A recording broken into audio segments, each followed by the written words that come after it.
I mean, obviously Georgia Tech, coming off of kind of a 3-game skid themselves, played a great game in which they scored 59 points against Syracuse. So that offense, got it back, has it rolling once again. And it's matter of fact, it's one of the top offenses in the country as far as rushing offense.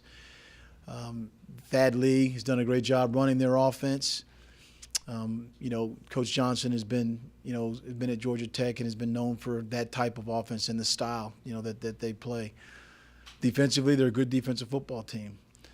One of the things that I think going into a game when the questions are always asked about when you're playing an option team is about, is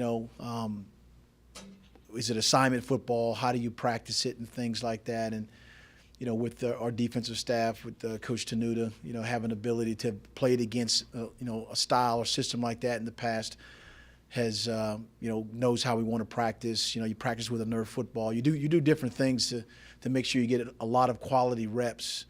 You will probably draft somebody to be an athletic type of quarterback, and it could be a receiver, it could be anyone, to make, to give the kind of looks that, you would see from from an athletic quarterback like they have in Lee. And then in looking at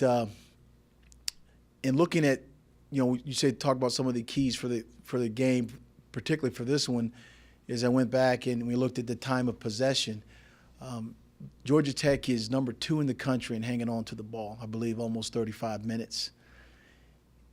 In contrast, we're 5th in the country in hanging on to the ball, but only scoring 22 points. So Georgia Tech is averaging 36 points a game, and we're holding on to the ball, but we're not scoring. We're scoring with 22 points there. So in looking at us and looking at them, the time of possession is critical. When they have the ball, and they're such a ground-oriented team that they grind up the clock, they do a great job on third downs, and they do a lot of things to keep the ball moving, and then they score points. It's going to be critical for us to make sure that when we do have the ball, and we have it because it's documented as having a significant amount of time in the game, that we have to translate that into points, and that's one of the things that kind of stood out.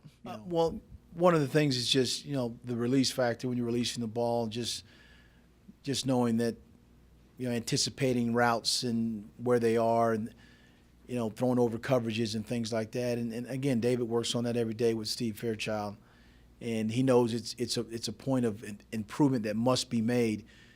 You don't want to overthrow receivers because obviously it affects the way the game is flowing. And as far as an area of improvement, then that is one that he continues to need improvement on. Going into Saturday.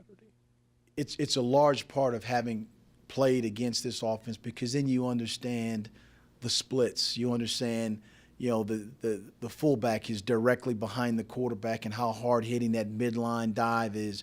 Players understand the terminology of, dive, quarterback, pitch, when a guy's loading outside defender or he's arcing. So the terminology is something that the guys understand, and having played against it, been against it for some time now, even with the defensive staff, there's a familiarity with it, and that's what we're hoping on. That like the experience that happened 2 years ago when they came up here to Charlottesville, that a lot of those guys are still here that are playing, and hoping that we can take that experience plus with the knowledge that John has with the staff, and then impart it to the players and come up with a game plan for that.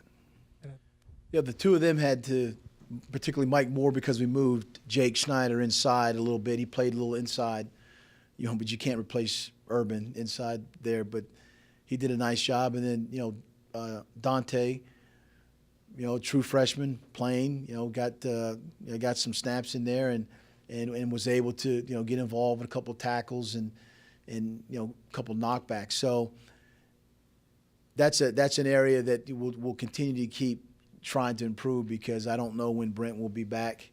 Michael Moore and Dante and others will have to continue to keep contributing to us up front. You're right. They've moved around a little bit more. Atachu is a guy that's very, very active. I think their leading tackler is one of their DBs, but plays close to the to the line of scrimmage. I think they're fourth or fifth in the ACC in total defense. As I said before, they're giving up, I believe, 19 points a game. So right now, their defense is playing in lockstep with their offense in terms of offense, ball control, ground game, 36 points per game. And then when their defense goes in, then they're playing well enough to limit teams, to points, and doing a nice job on the rushing yardages and things like that. So their change, their style, philosophy suits them. It suits their offense that again is number 2 in the country in controlling the ball. Get him open. I believe that when you go and you find who your best players are, the best playmakers are, that if we had to talk about that Jake would be one of those guys. It's no doubt that he has a very unique skill in catching the ball, 2 hands, 1 hand, over the shoulder, up high, whatever it is, and he does a great job at doing that. I believe that he would tell you that he's working on his run blocking. That's one of the things he wanted to do with gaining weight and sustaining that weight.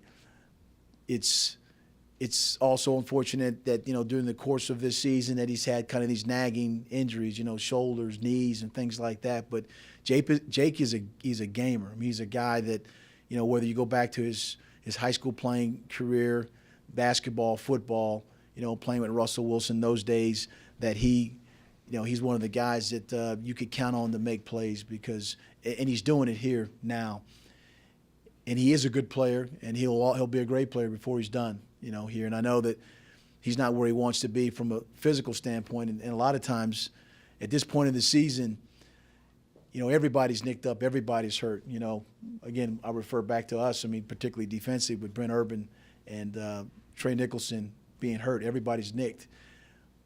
But you'll talk to Jake, and you'll see there's an immense amount of pride that he takes in his performance and with his team. And I think he'll be, when he's done playing here, he'll be a very, very, very good player.